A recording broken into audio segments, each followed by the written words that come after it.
Hi there, welcome along as we continue the countdown to Amir Khan's big night in Manchester. The Bolton boy wonder starting his journey, hopefully, towards a world title against unbeaten Colombian Breidis Prescott. It's live in UK prime time on Sky Box Office. Johnny Nelson has already been in the Northwest to take in the big fight atmosphere. He'll be part of our team on Saturday night. Let's go straight to Manchester. The two fighters going head-to-head for the first time. Ian Darke was there. Amid tight security, Amir Khan has been locked away in a Manchester hotel suite for 2 days ahead of this high-risk assignment. After all the talk, he at last got to meet the man who threatens to knock him out in 4 rounds. Now it was his turn to talk. I'm going to be ready from the bell. As soon as the bell goes in the first round, I'm ready. You know, he's going to make his mistakes, try knocking me out in the first 4 rounds. That's what he's been saying. But I know he's going to start making mistakes then, and I'll be catching him. I can see the fight not going more than 6 rounds. You know, I know he'll be the one getting knocked down. Khan knows the stakes are high. The reminders of the elite club of great fighters he's looking to join are everywhere. But this is where the hurdles get higher. In the undefeated Breidis Prescott, he meets a man with 14 wins inside 3 rounds. Yet if Amir's worried about that, it's not showing. Every fight's a dangerous fight for me. And every time I step into that ring, I have opponents in there who want to beat Amir Khan. It's a massive opportunity for them. But, you know, up to date, I think this is one of the biggest fights I'm having, the dangerous fight. But, you know, I'm ready for it. You know, I'm ready for these big challenges. When the two fighters stood eyeball to eyeball, it was clear that Prescott is freakishly tall for a lightweight. And he's no shrinking violet either, threatening Khan with a slit throat gesture. This is going to be the end of his dream because I'm going to knock him out. You know, at the end of the day, we'll see who the best man is on Saturday night. And you know, I know I've got all the tools to beat him. He can do what he wants. He can do anything. He's not going to put me down in any way. He's only going to make me stronger and make me more focused and make me want to win more. Well, it got a bit lively there at the end, didn't it? Breidis Prescott doing the old slit throat gesture to Amir Khan. Yeah, well, this is the start of the psychological warfare, but I was quite pleased about it. He's come halfway across the world to the biggest stage of his life. I was worried he might crumble, he might not cope with it, but he looks very confident, you know, he looks focused. And okay, it wasn't nice, but they're going to have a fight on Saturday night. Would you be nice to someone you were going to fight on Saturday night? I'm quite pleased with it. Yeah, you want it stoked up. One thing we noticed, of course, head-to-head there, is how much taller Prescott is than Khan. Yes, well, Amir has boxed a couple of fighters taller than he has, and he's coped with them well. But this guy's got the power. It's the power I'm worried about, not the height. He's very tall, he's rangy, a lot of target there for Amir to attack. But it's the power I worry about. Amir, he's been shaken a couple of times already. You have to worry about the knockout percentage he has. Yeah, Prescott, you just wonder if he's going to be fast enough in this fight. And Amir Khan, very impressive, I thought, today. He's serenely confident. He says he's going to blow away this fella in 6 rounds, never let him in the fight. Yeah, he doesn't usually predict rounds, but I think he's just responding to Prescott. You know, I think he feels he has to say something. He has confidence in his new coach, which is good. So he feels he's a better fighter. He believes he's a better fighter, and he wants to show on Saturday night that he is. So I think we're all set here, but of course fights aren't won at press conferences. Perhaps when Jean-Pierre Koopman walked in and asked for Muhammad Ali's autograph, that was a different one, but here we're going to see on Saturday. Johnny, a little bit of needle there. What did you read into that? I think Prescott did the right thing here. He knows he's not going to be fast enough for Khan. He knows he's not going to be clever, but he knows he's going to be strong enough to get Khan to come inside. So he's got to rattle him, talk Khan into coming into some kind of tear-up with him, and that's his best chance. What about the Khan state of mind? I don't want him to get too overexcited, too giddy. I can remember Mike McCallum boxed Harold Graham, and his idea was to wind him up, to make him forget about tactics and get all emotional and get involved in the tear-up. And I don't want Amir Khan to do that. I want him to stay focused, stay clever, and just box his way in and then pick his man off. Khan unusually making predictions, though. It's another something different about Khan, which is probably riled him up in this fight. He knows he's in against a puncher, someone that's dangerous. He just needs to stay cool, know what he's doing, stay focused, pick his punches, pick the pace, and then control the whole part of the fight.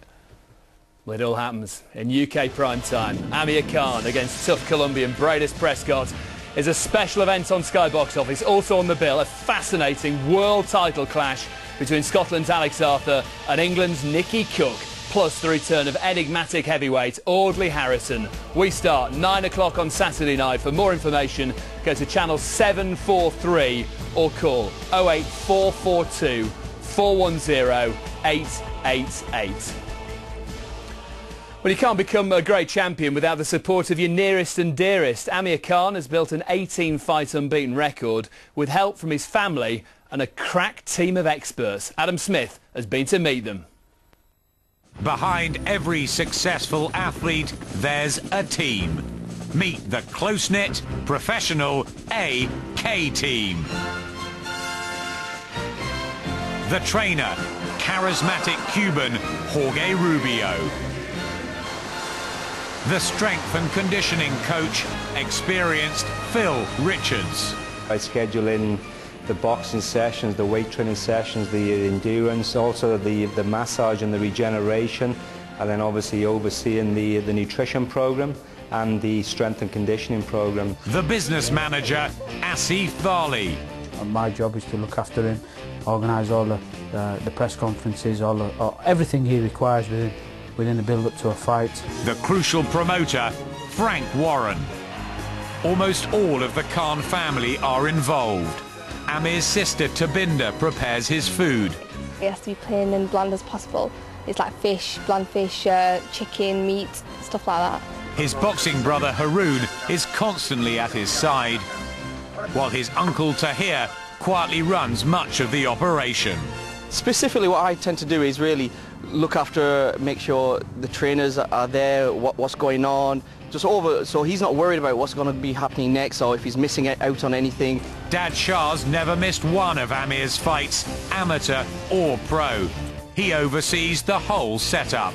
Amir himself won't know what he's doing tomorrow, but we have control over it, and then we let him know night before. I say, listen, Amir, this is what's going to happen tomorrow, this is what's going to happen. And he doesn't need that pressure, and I think that's very important because he needs to concentrate on his boxing. And even Amir's best mate Sarge deals with the fan mail.